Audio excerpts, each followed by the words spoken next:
GoldenEye. This is one of the more recent James Bond movies. It has Pierce Brosnan replacing, if you will, Sean Connery, Timothy Dalton, and this other guy. There was an actor tried for one release, a model, criticized otherwise for his presence there.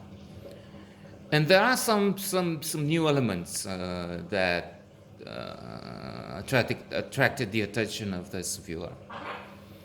For instance, there's M.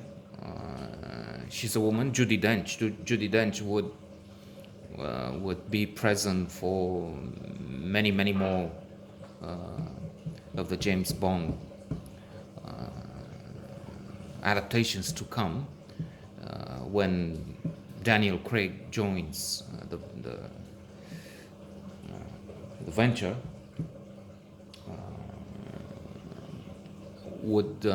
She would be the boss, and there is a moment when we see this shift. We see a move from the archaic,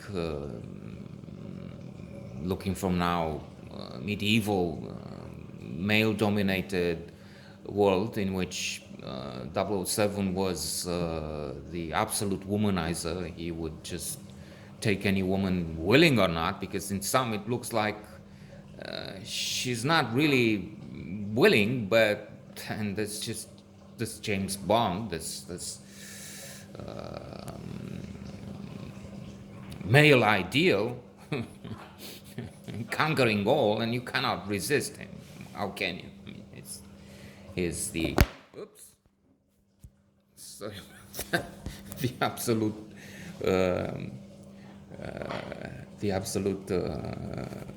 conqueror, Casanova, modern Casanova, Don Juan, and all of them combined, which is nonsense. The phone itself protested, fell down, as you could guess, probably.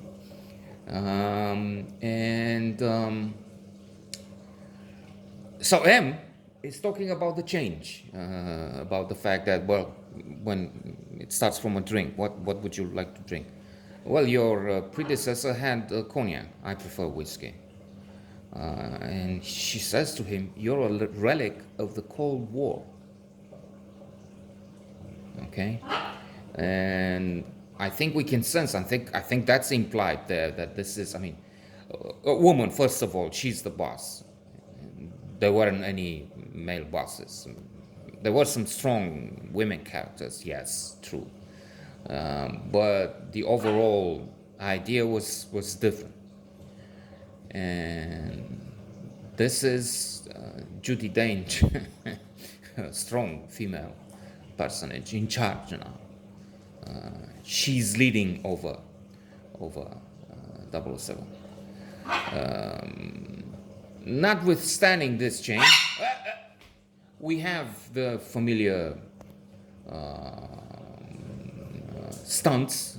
We have 007 driving a tank, no less this time, destroying the enemy as usual, doing incredible things. He's fighting on a pilot in a plane and then taking control over the plane. Of course, killing a follower while he's in the process of trying to control this plane, trying to take off from a runaway, and doing so many things at the same time. Multitasking, we would call it today.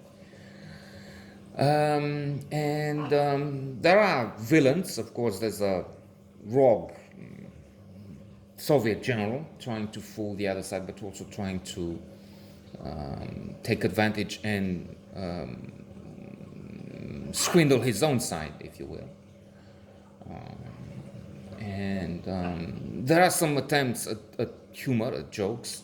There's the CIA, I'm thinking of this scene, CIA agent waiting for 007 in St. Petersburg, he doesn't give all the coded message, all the passwords required to be exchanged between them. So Bond attacks him in a way, knife, no, pistol at the neck. What do you mean? Because the CIA agent joked when asked about the weather. What are you, meteorologist? What? So okay, I'm giving you the passport. Show me the rose. And we think, well, he has to have a rose, a dried up rose. No, he has a tattoo. No, he has a in some private part where he's not showing him his penis, but that's probably part of the idea of the joke. We're thinking maybe he's showing him the balls, and you see all the rest, all his organs, exterior ones. And it's not happening, but that's just, you see what I mean. And then the car is an old jalopy, which we had, that's on this side of the Iron Curtain, which is now the Rainbow Curtain. I was reading in The Economist, because of the attitude towards minorities, those with a different sexual orientation and so on. But the car stops. Why do you have heating on a rear window of a Dacia, Lada, Skoda and so on? That was the joke then. Well, to keep your hands warm when you push. So the car stops, and the CIA agent asks for Freddy, what's the name? Anyway, various things. Give me a screwdriver, give me, and then a hammer. And when handed a hammer, no, not this one, the big one, which appears a bit stupid because he's gently knocking with this big hammer from, on some parts in the back of the car where the engine is, and we're thinking, but why couldn't you do it this with it? But then he's banging the big against the engine, because probably there's not much you can do with it. So overall, well, critics gave it quite a good rating, but I always say this is when you see the movie, which you should, surely in such cases. There's no reason for you to see, by the way, to see any of the old 007s. I'm thinking, I don't know, but that's just my opinion. Because one of the main attractions is the action, the car chase, and especially the older ones, you can see, I keep saying this, as they just put a fake background, and such a poor one, such a poor feeling you have that this is, I mean, they're just in a car in the studio, and then they're moving something behind them. So one thing that more recent modern action movies do is, of course, they have the access to advanced special effects, which they didn't have back then. And then that's at least something we are used with, and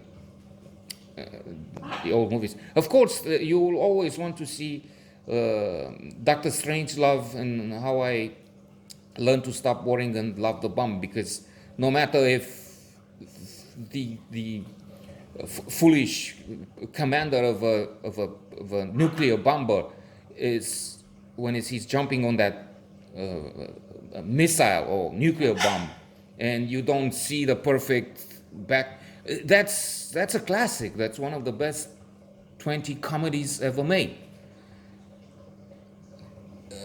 because of its message, because of its splendid acting, directing, script, and so on. One of the classics, one of the fundamental.